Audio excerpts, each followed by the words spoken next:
Hello, everybody. I'm Dan Cassidy, e-commerce marketing expert and your host of the Shopify Happy Hour. On the Shopify Happy Hour, you'll hear from Shopify founders, operators, and experts on growth marketing strategies, lessons learned from the trenches, and other nuggets of e-commerce wisdom shared over a different drink each episode. Today, I'd like to welcome Drew Sanocki, an e-commerce veteran CEO who has turned around big, busted e-commerce brands and is working on one right now at Overtone Hair Care. Drew is also the owner of PostPilot, which is the #1 direct mail app on Shopify. Drew, welcome. It's good to be here, Dan. Awesome. Am I allowed to say, like, I welcome the opportunity to have a drink at 1:30 in the afternoon?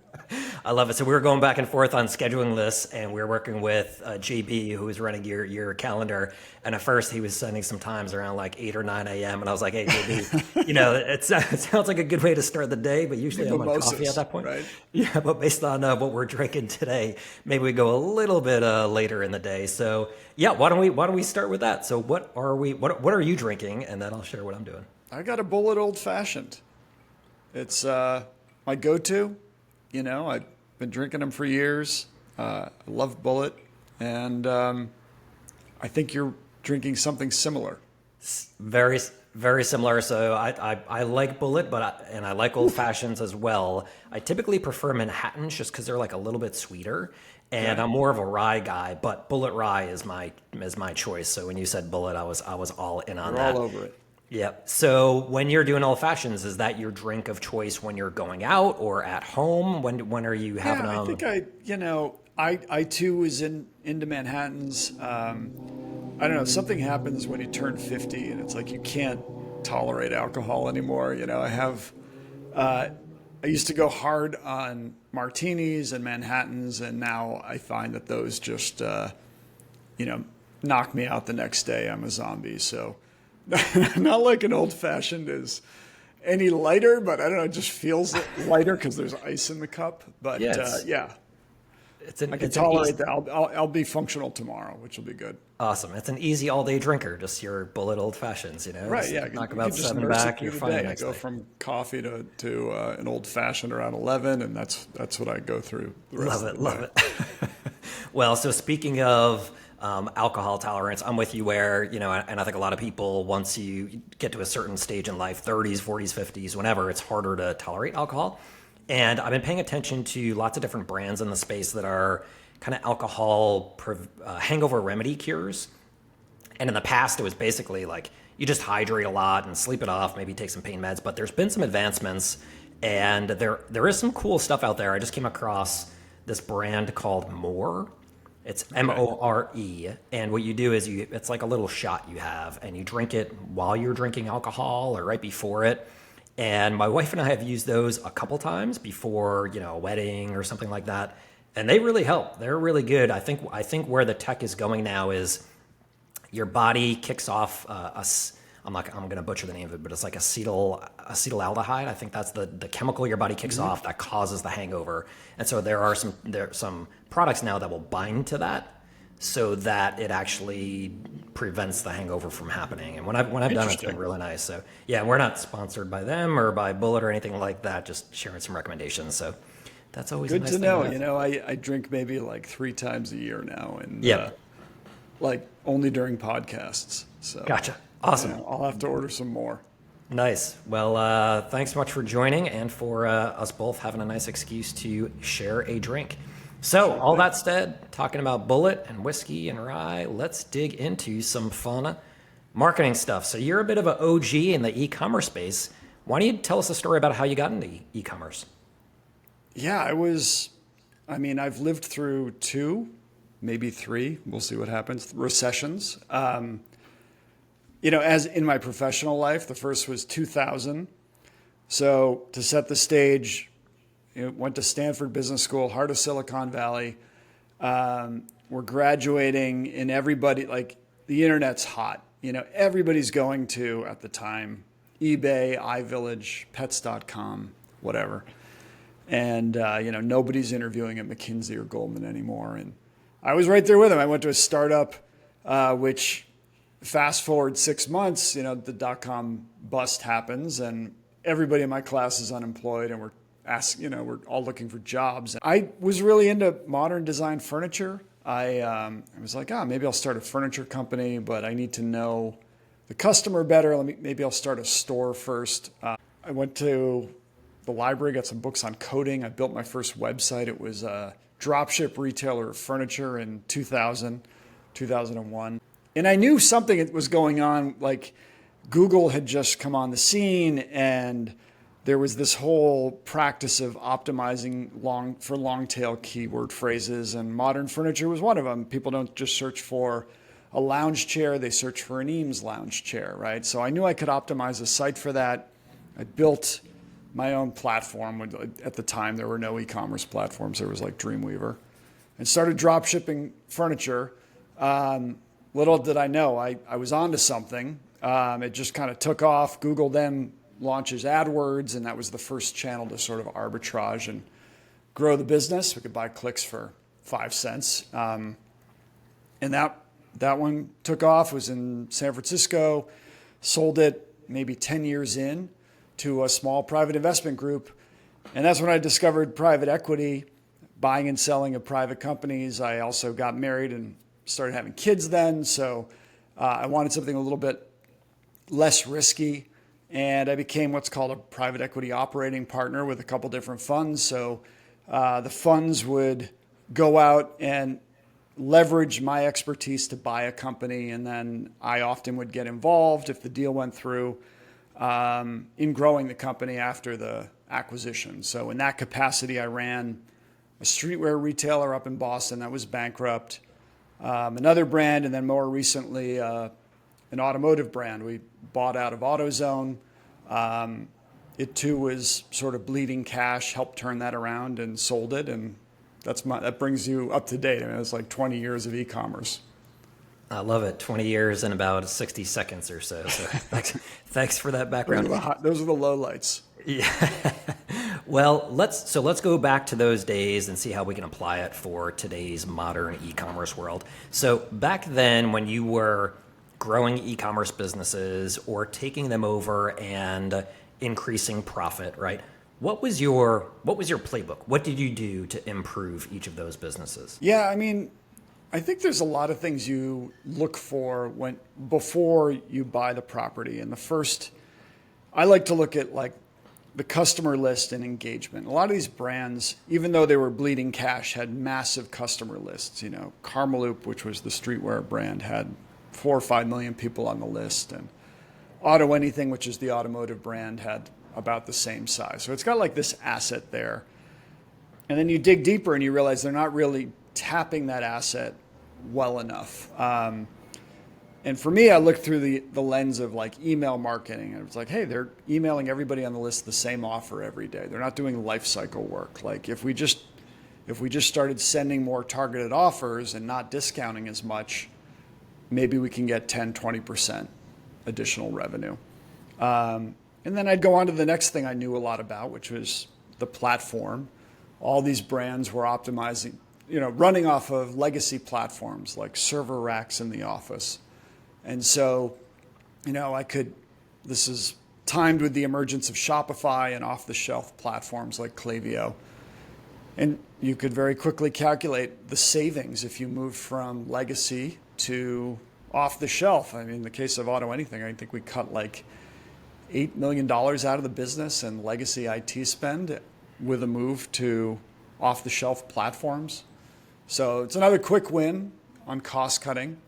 And, a lot of this work happens before the deal goes through. It's while you're doing diligence, you're kind of putting the playbook together.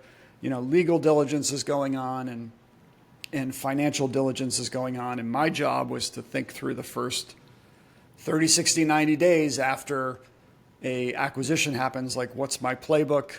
Where am I going to cut costs? Where am I going to juice revenue? And at the end of the day, is the company cash flowing? And that was always the goal. So it's just a little bit of how I would think through it.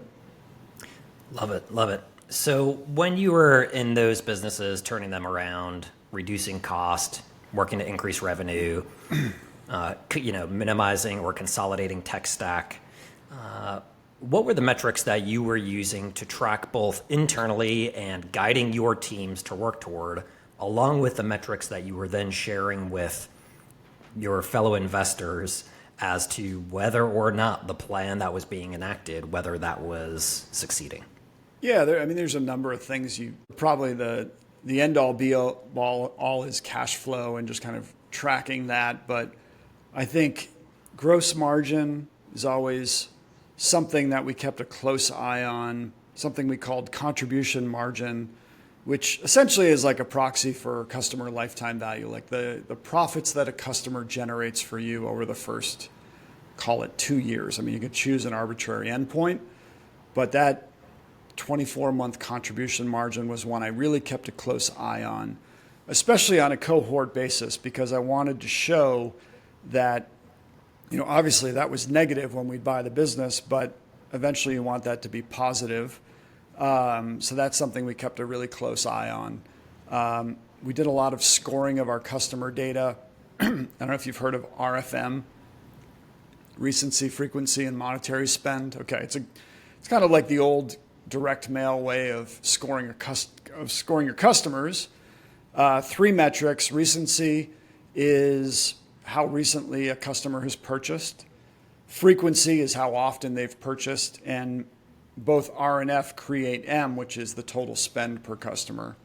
And you can do that on an individual level, like each customer has an RFM score, but then you can do it in aggregate and on a cohort basis, and it will show you, is your customer base getting better or worse over time? So we like to see it get better. The customers being more recent, spending more frequently, and ultimately spending more money. So we did a lot of cohort analysis, a lot of customer scoring, and those are the kind of metrics we looked at week over week to see if we were doing well.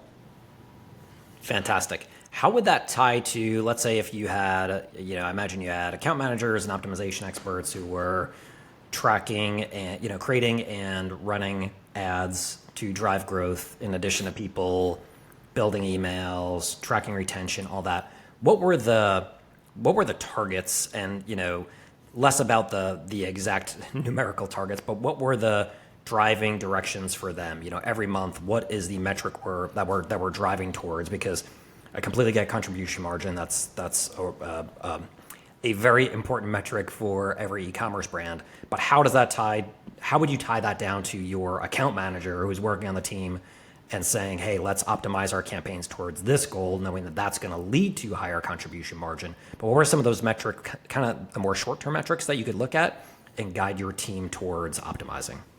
Yeah, I think on a high level, we sort of adopt the OKR approach, right? Where you come up with a goal for the company, and we got to get our average RF score for new customers to this. And then each of those teams you mentioned sort of distill that goal down into their own goals. So I typically wouldn't be involved in like what the email person's goals were versus the paid person's. I'd look at a little bit more on a macro level. But I would say the first thing you notice, even in diligence, looking at or even in like Google Analytics before you take the reins of the company, is that all customers are different, right? There are some customers that came into Auto Anything and would spend, over the first year, $10,000 on and buy 5 times. And then there were other customers who would come in once and buy, a spark plug and never to buy again. So, okay, customers are different. And then the second thing we noticed was that customer acquisition cost is often the same. I call those customers over here spending $10,000 a year, like the whales. On the other end of the spectrum, the minnows. And one insight is like, hey, the cost of acquisition of a whale and a minnow are often the same. Not always, but close enough. So that means if I want to grow, let's grow. If it's just as easy, if we can acquire more whales, growth becomes a lot easier. Maybe you have to only acquire 100 of these versus, 100,000 minnows. So that was an insight. And then when you look at your acquisition channels on a macro level, paid, maybe your Meta ads, Google ads, SEO, content, email, whatever's driving new customers, you see that each channel disproportionately drives more whales or minnows. Email and direct mail in general drive more whales. And so you're like, okay, like just by reallocating some of my spend off of programs that drive minnows, typically that's like an affiliate program, and putting it behind those programs that drive whales, I'm going to achieve some growth. And then you go within the channel and you see that, hey, in Meta, ad A acts very different than ad B in its ability to pull in a whale customer, more than just is reflected in the conversion rate of that ad. So like maybe we put some more dollars behind those ads that drive high dollar purchases or a high frequency of purchases over the first year. So it was a lot of that optimization. I mean, there's a data project involved typically because the company's not doing any of this. So it's, pipe your data into BigQuery or something similar and roll out some custom dashboards that allowed your team to start to get granular with these things. Love it. Thanks for walking us through that. Yeah, I think lots of brands and brand owners, a lot of people get overwhelmed with e-commerce because there's so many moving pieces, so many different platforms to keep up with. And a lot of people get focused on just short-term CPA or even ROAS on, first order. Sure. But looking at things holistically and long-term, like what you're talking about, that's going to be the key to long-term growth. And that is timely for where we're at right now. So this is mid-September, and we are quickly approaching an interesting time of year for, e-commerce because we've got Q4. It's going to be here any day now. Holiday shopping is quickly approaching, and then we've got an election year. So, this is going to be super interesting. We're expecting media costs to increase pretty much everywhere because of that. But you've been through lots of holiday seasons and shopping seasons in e-com. So can you talk about just broad strategies you would recommend to any Shopify or e-commerce brand owner or operator out there? What are some tips you can share to have a successful Black Friday, Cyber Monday, and just holiday season overall? Yeah, I can think of 2 or 3 that come to mind. I mean, it's a great period because customers are coming to you. Your traffic's going to go up. They're looking to buy. They've got their credit cards out. You want to capture that, right? So, the first thing I think we've done is overhaul our discounting strategy. I mean, I think everybody likes to lead with a discount. Not that they're bad, but I've had holidays where you just achieve this epic revenue level, and then afterwards you run the numbers and you didn't make a dime because you were offering a discount on a product that couldn't really hold that discount. So I try to think outside the box on discounts, especially around Black Friday. That's where you sort of explore things like bundling, or you have a hero product that might have a discount and get a lot of exposure, but the customers that come in to buy that also buy something else, that you make your money on. Bundling's interesting. Other forms of promotions that aren't discount, like free gift with purchase, expedited shipping, buy one, get one, premium service. These are all things that gift wrapping, that can drive interest that aren't necessarily a discount. And then obviously got to choose the right product that can, if you are going to discount, choose the right product that can hold that discount on first purchase. So that's number one, is like rethink that initial offer. Number two, I'd say, you're going to acquire a lot of new customers during that time. Don't neglect the people who bought from you 1 year, 2 year, 3 years ago. In many ways, that's low-cost customer acquisition to kind of go back even 5 years. I've seen brands do to previous buyers. Like, don't forget to go out and touch them. Email and direct mail are great ways to do that. Direct mail in particular, because a lot of these brands have unsubscribed, these customers have unsubscribed from your list. It's low-cost new customer acquisition. You know these people have bought from you before.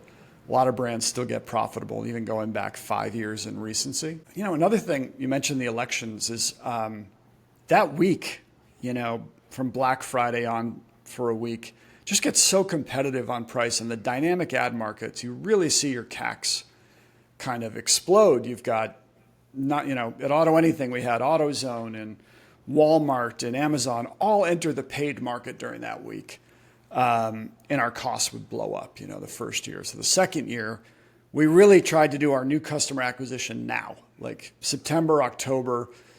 We stepped up our paid efforts, knowing that for that week, you leaned into really your owned channels, email, SMS, direct mail, to kind of pull those customers back and purchase and really like sidestep the dynamic ad market, which will only be worse this year because of the election. Those are some top tips. I mean, engineering a second purchase, also really important. You might get that first purchase, but that's not the end all be all, right? Make sure you've got that second purchase campaign automated where you can bring that customer back to buy again in 30 or 60 days. January, that's when brands actually make a lot of money. So yeah, those are some top tips.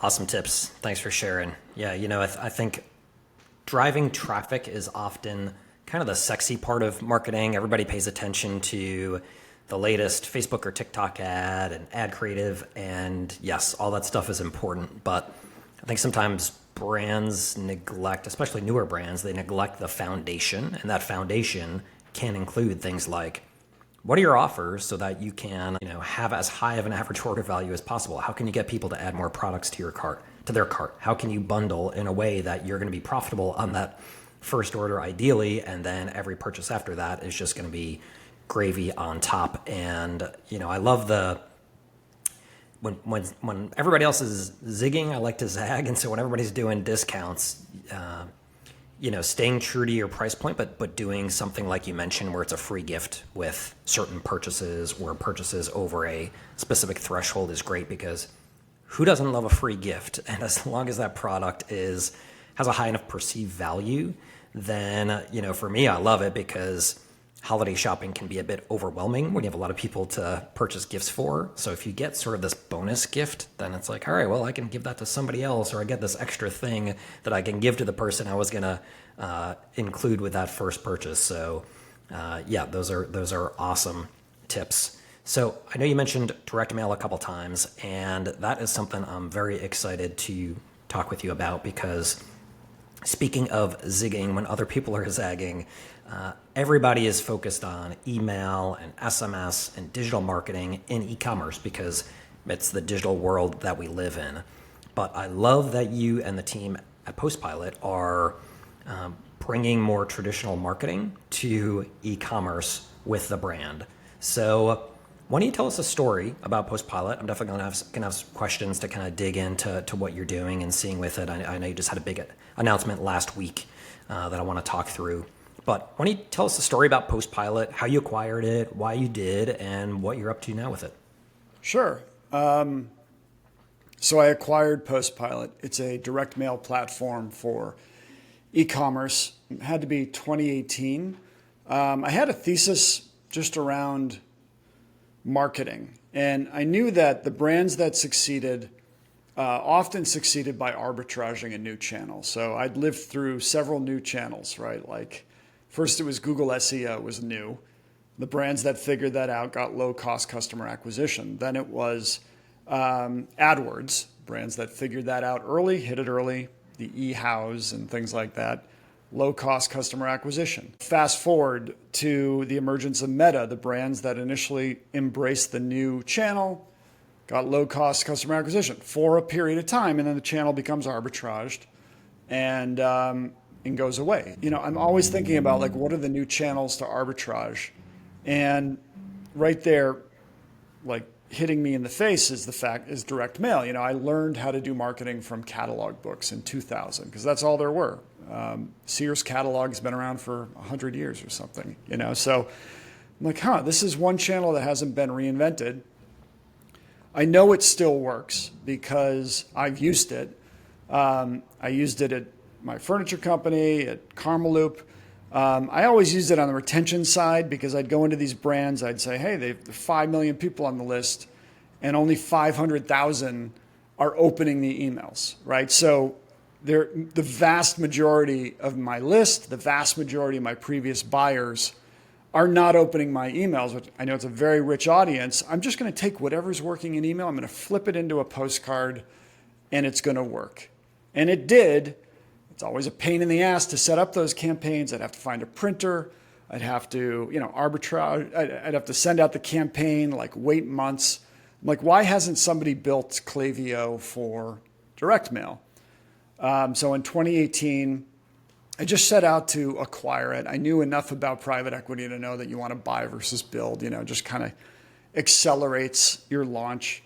I found a couple different apps that plugged into Shopify and would send a thank you note when the person purchased. So we bought one of them. I partnered with Michael Epstein, who's been my business partner for a number of years.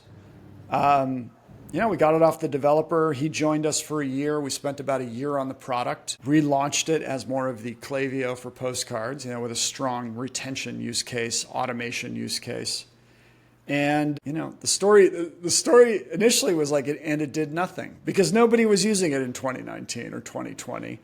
What it took was iOS 14 in 2021 comes out.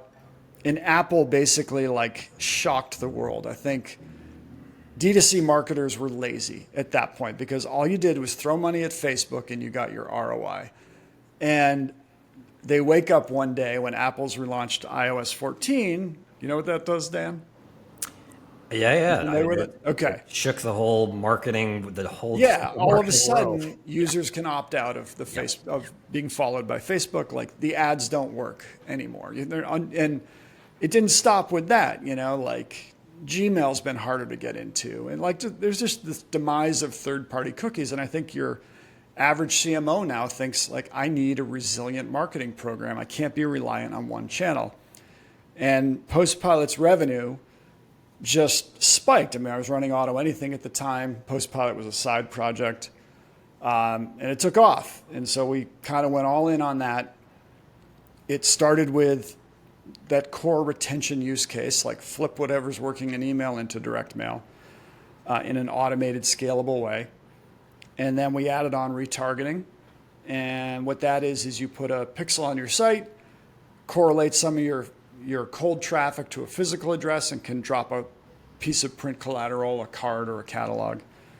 And then ultimately the product we just launched has been sort of in beta for a year. It's called Acquisition AI, which is the biggest data set in direct mail, right? So we've got a massive data set, every household in the US and attributes on every household, what they buy, their affinity group, and we've layered AI on top of that, which allows you as a marketer to mine the data quickly to say, I want to build an audience of people who are type 2 diabetics or mothers in their third trimester, or do a lookalike. Here's my data. Show me statistically significant buyers who I can prospect to. And so now we're doing prospecting.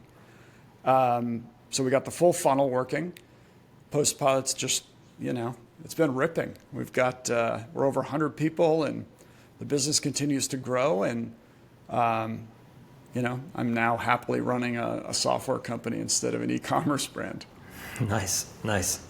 Good stuff. Thanks for sharing that. So who are you seeing out of all the merchants you've worked with and all the brands, who have been some of the standout performance examples working with PostPilot? And in relation to that, what, for anybody listening, what types of brands, whether it's specific categories or types of businesses, have you seen the most success with, and which ones maybe should be a little bit more cautious going into it?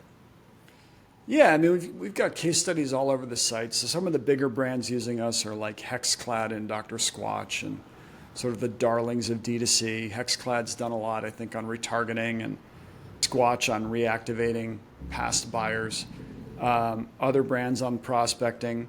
I would say brands, well, let me step back and say, if you looked at those three buckets of retention, retargeting, and acquisition, direct mail is the only channel that allows you to do all three. Email's over here on retention and Facebook's over here on prospecting, but you can do all three with direct mail, which is kind of nice. And the average ROASs, like the expected returns, are going to differ, right? Like a retention campaign, I would say almost always delivers a good return. Because what you're doing, it really depends on the targeting, but you're going to choose an audience of your previous buyers who haven't been around, and you're going to try to pull them back to buy again. You know, if I had to sum up across our platform, you get like a 5 to 10x ROAS on that. So that works really well for almost anyone. You know, retargeting, it's probably a little lower, maybe 3 to 5 times. Prospecting, probably 1 to 3. Completely generalizing, but first is like to realize that it's highly dependent on the type of campaign you do, whether it will achieve a certain return, right? And then the second thing, I think brands that do well on direct mail, especially prospecting, have a higher AOV. So $100 and up, I probably wouldn't recommend it if you were selling like a $20, I don't know, iPhone case or something, because it costs something to send the campaign. So obviously you want to offset that with the purchase. Furniture, apparel does really well, a lot of CPG. That's where we see like the brands really taking off, automotive. And, bigger. So I probably wouldn't advise starting direct mail until you have product market fit and maybe you're north of, 1 to 3 million in revenue. Like below that, there's lower hanging fruit. Like if you don't have product market fit, it's not the channel to start experimenting and trying to find a price point and where are your customers. I mean, that should be something like Meta, right? But once you got that dialed in and you got to that revenue level and you want to scale and you need another channel, that's where it comes into play. Fantastic. Can you talk about attribution and how tight that is? Because I would assume that with the data sets that you have, because you're connected directly into Shopify, that the tracking would be pretty tight. Is that correct? And if so, can you talk about how you're attributing sales? Right. I mean, most people come in and they say like, oh, I guess I got to put a coupon code on it, right? So I can track. And it's actually not the case because we see probably 20% of recipients redeem the coupon who still, all the recipients who respond to an offer, who go on to order, maybe 20% use coupons. Brands are kind of surprised. And I say like, yeah, I've had brands where I put the coupon code on the damn homepage and people still check out without it. And it's sort of the same thing. So what is used in direct mail is something called a matchback. It's like, I know I sent the campaign to these households and I know they did this in the ordering system afterwards. I'm going to calculate the lift, right? And you're absolutely right, because we have access to Shopify, like it's a Shopify app, but not exclusively. Whatever your e-com platform is, we pull that transactional data. So we can say like, hey, you sent to these households and these households redeemed it. Here's your lift. And you as a marketer, Dan, will say like, wait a minute, Sanocki, like those people, that also includes people who would have bought anyway and people who saw my Super Bowl ad and everything. And I'm like, yes. So what we do is offer in-app holdout groups. So you typically want to do a holdout group, meaning here's the test group that got the campaign of that segment. It can be a segment, this is our 2-time buyer segment that hasn't ordered in 60 days. Like, here are all the people, we're going to pull out 10% or pull out 20%. They do not get the campaign. That's your control group. The test group gets it. Both test and control see your Super Bowl ad. They both see your Meta ads. They both get your emails. And you will see in the app the difference in the incrementality of the test group, if there is one. I mean, it doesn't always have incrementality, but if we structure the tests right, it should.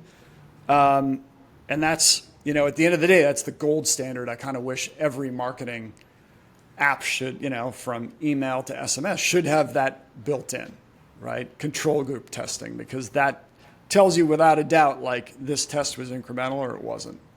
So in lieu of attribution, that's kind of what we do, because we can't, there's no last touch, there's no first touch. It's an awareness, it's more like, it's harder to measure those things.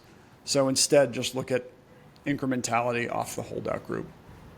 I love that solution for attribution, because attribution's tough for every brand, and that's a great way to have a conversation with the brand and say, yeah, we saw this lift for the households that got the mailer, and we didn't see that lift for the ones that didn't. So that's a nice way to prove performance. And it's something, it's like Meta should build that in, email should build that in, SMS providers should build that in, because they all take way more credit than they're actually generating, because some of those customers would have bought anyway. Some, saw your ad somewhere else for some reason. And really, control group testing is the only way to prove it out.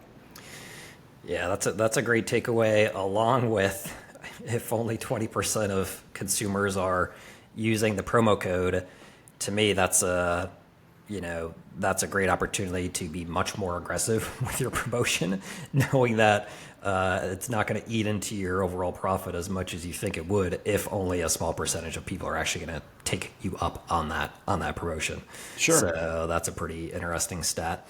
I mean, catalogs still work, and it's rare to get a catalog with a coupon code in it. It's marketing. It's old school marketing. You're just have another touch point with the customer. This guy, Byron Sharp, who wrote How Brands Grow. It's a really thick book, but it's a good one. It's a tough read. A lot of data around keeping your brand salient with the customer. Like, more touch points increases not only the likelihood to purchase, but the ultimate lifetime value of a customer. So it's like, a lot of people ask me, hey, Sanocki, do you want to do email, or do I want to do SMS to this customer, or do I want to do direct mail? Because I don't want to layer those on top. 9 times out of 10, you actually do. Yes, you want to do all of them. You just want brand awareness. Something like a catalog and it achieves that. And your customers are going to spend a lot more, certainly enough to offset the cost of those additional ads. Yeah, so one of the ways I look at branding is, we've obviously been around for it. I've been around for it, where there's been way too many e-commerce sites and other sites that are collecting leads where it's just so spammy. You go to the site and there are, 5 different apps that are all adding to urgency. It's sort of the buy now, buy now, buy now. Somebody's going to rob your house and kick your dog. It's like every element of urgency and scarcity to get you to purchase. But the way, we like to have conversations with clients is, brand is all about just being in front of consumers and having your brand be top of mind, so that when they are in the position that they are ready to purchase a product, you're already there, and you're going to be the brand that they purchase with, as opposed to being a brand that just is annoying and trying to get the sale in just crazy overt ways, because that can ruin a brand's reputation, and it doesn't leave a good taste in a consumer's mouth. But sending a beautifully designed postcard or catalog, that can work very well. And another way we'll explain direct mail to clients who are considering the platform is, for me, I'm getting at least 100, probably hundreds of emails every day. And, it's difficult to sort through that stuff. For mail, I get home and maybe there's 5 pieces of mail. A few of those are going to be bills or something that I'm, not very interested in looking at. But if there's a postcard or a direct mail piece from a brand, I'm all over that. And yes, I'm a marketing guy and I appreciate the beauty of it. I want to look at the copywriting. I want to look at the lifestyle and product photography. I want to review the offers. But even before I was in marketing, I was always interested in seeing that stuff. So it's just one of those things where, when everybody's on Meta, when everybody's doing email, how can brands differentiate? And one way to do that is to send a mail piece to people's homes when they're not going to be inundated with 20 other mail pieces that day from other brands. So yeah, to me, it's kind of a no-brainer for the brands that you mentioned, where they're over that 1 to 3 million revenue mark, to at least test. And thanks for sharing those high value segments where it sounds like, doing some type of win back campaign or going after previous customers is the highest value. And then, retargeting after that, and cold prospecting, cold outreach after that. So, through the platform, and just through, your connections, I know you have lots of conversations with e-commerce brand owners and operators. What are you hearing from brands that are like, what type of marketing is working now? What's not working? What sort of murmurs are you hearing in the marketplace? What am I hearing out there? Yeah. Yep. Well, I would say in general, this year was about moving from growth to profitability. So if one of the benefits of being in a position to see aggregate data across all of Shopify and other e-commerce, I would say, generally speaking, most brands are sort of not having a breakthrough growth year. So I think the emphasis is just on getting profitable, operating with a lean team. Metrics like revenue per employee are important. Certain incrementality has always been important. And I think there's a little bit of like battening down the hatches for what's to come maybe over the next year or so. That's something I'm hearing, as far as what's working now. And we certainly see direct mail prospecting as one of those untapped channels for a lot of brands. Like you said, most people out there get a handful of pieces of mail a day, and maybe one or two of those is from a brand versus what's going on in the inbox right now, in the email inbox. So it's real easy to differentiate. Price of postage is capped, like the channel's not going to go up in price. And there's an opportunity then to get in front of most households in the US, certainly your target audience, at a competitive price that I think you see now. I've heard a lot about TikTok shops, maybe only one or two brands that seem to be killing it, but I'm just like going off of what they're saying on Twitter. So I really have no idea if that's working for brands or not.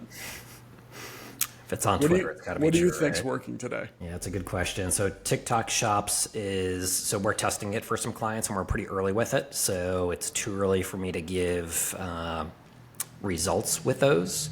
I think one way that I'm hearing TikTok Shops working is just insanely high volume and getting product to as many affiliates as possible. The challenge with that is we've done a fair amount of influencer marketing for clients, and there are just lots of we often focus with kind of early stage Shopify brands, and lots of them we have to be hyper efficient with their budget. And so we're not going after giant influencers. We're going after micro influencers to create content and build awareness in the niche that they're in. And there are just lots of micro influencers and content creators that they'll sign up for a platform to get free product, maybe make some money, and the content they'll create is just crap.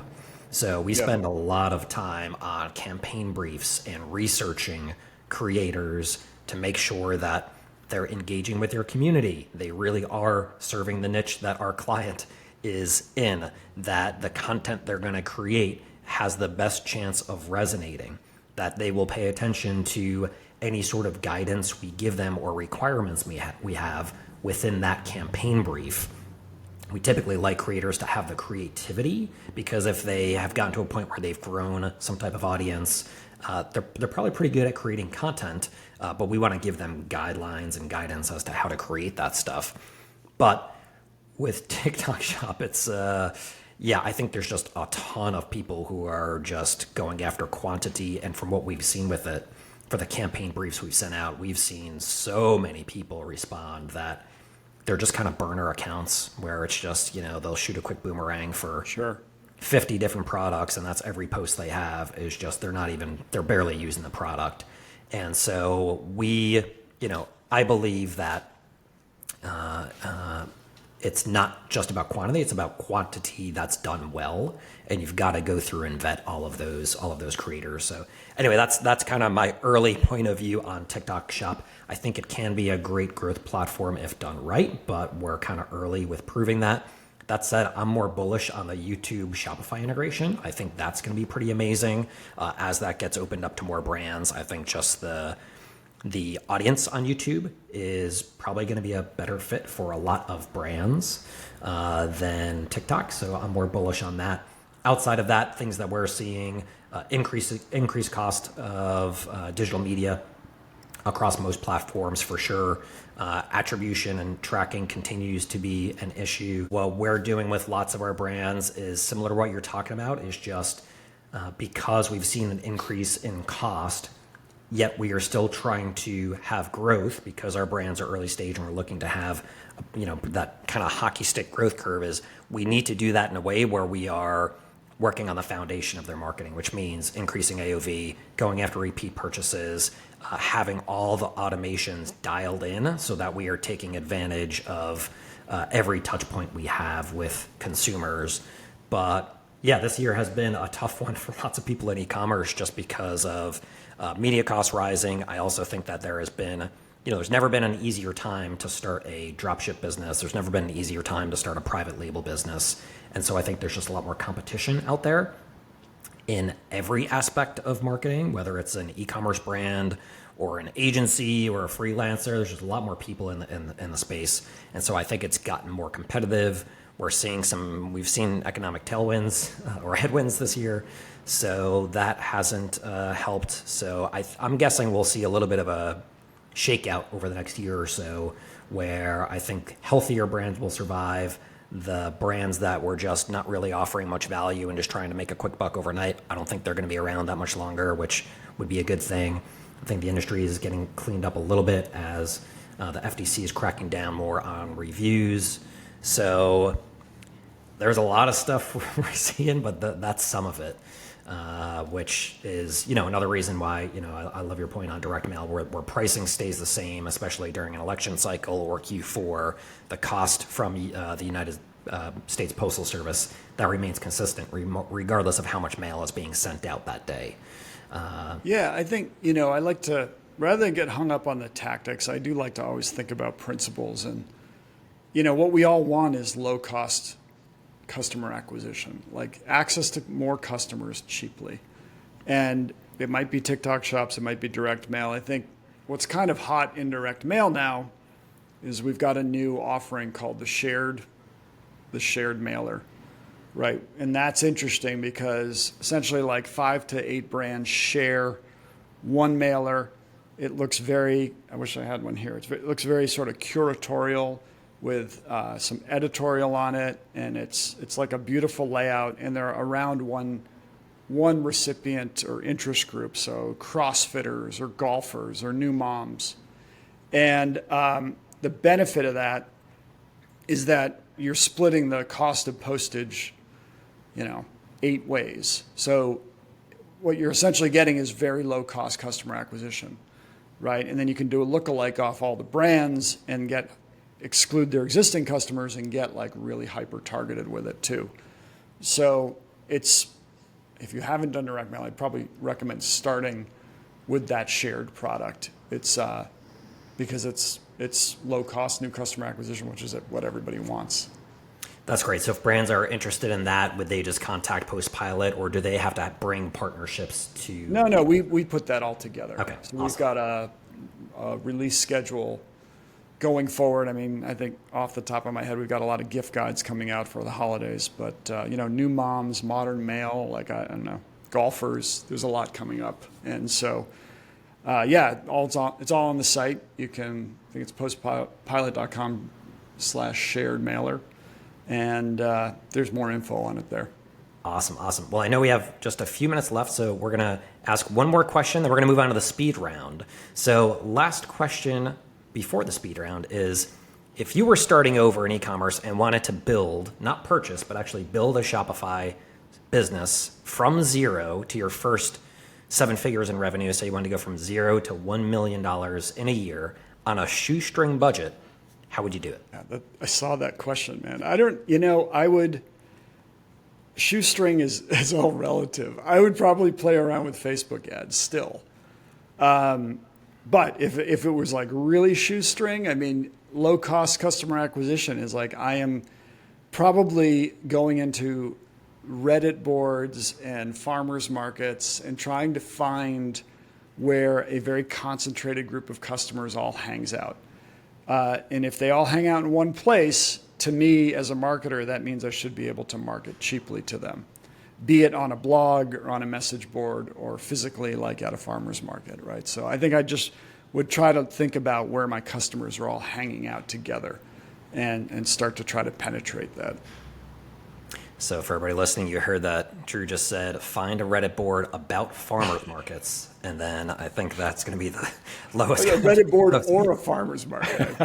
Or a Reddit board about farmers markets. Exactly. Depending on the niche. Yeah, perfect. So, okay, so let's move on to the speed round. So each response, 30 seconds or less, so no need to think through much. It's the first thing that comes to the top of your head. So what is one thing in life that you do better than most people, and how do you do it? I think I get things done through people better than most.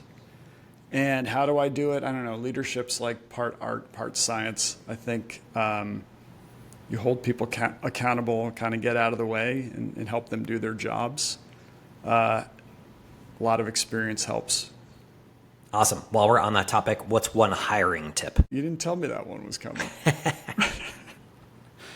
Hiring tip, I really like top grading. So the book Top Grading, I like going deep on someone's history, really from when they began their career and asking them about every job, what they did well, what they didn't do well, intros to references at those jobs to develop a holistic picture of the candidate. Awesome. So what is one of your most recommended books? And you can't use the book you just mentioned. I am going to go with Database Marketing by Kevin Hillstrom or Drilling Down by Jim Novo. Both great books on how to crisscross your customer data and ink profits. Fantastic. Name an e-commerce brand whose marketing you love and got you to buy. Man, I buy so much stuff off Instagram. I would say Taylor Stitch. Okay. Taylor Stitch, menswear brand, great ads. I'm in the market for a shawl-collared cardigan, and their ad pops up and I click and buy.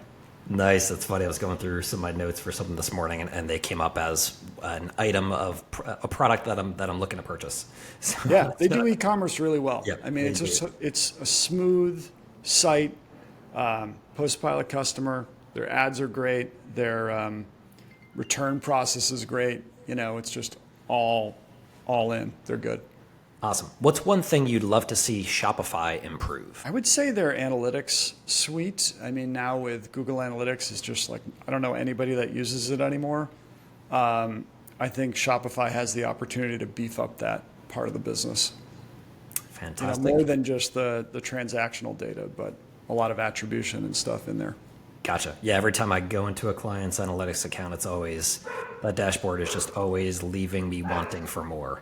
Right. So, okay. And what do you spend your time on when you're not working? What kind of hobbies are you into? I'm a dad. I got 2 young kids. I'm an older dad. I got 2 young kids. I guess that's my hobby. No, I spend time with them. They get out of school and it's walking them to whatever, volleyball, fencing, going to their sports, hanging out with them, making dinner. I think my time for hobbies was when I was younger and single, and now probably now when they are going to be a little bit older and sort of more self-sufficient. But right now it's them. Gotcha. Well, those are fun, at least to watch. Fencing and volleyball, pretty different sports. So cool. Okay, and where can people connect with you to learn more? I'd say LinkedIn. I'm pretty responsive, most responsive. I think that's where you and I met, Dan. Yes. But check my messages there. I'm Drew at PostPilot if you want to shoot me an email. Awesome. Thanks so much. Well, Drew, thank you for working to improve the e-commerce ecosystem throughout your career, turning around several businesses, and for making it easy and effective for e-commerce brands to leverage direct mail through PostPilot from both a retention and acquisition standpoint.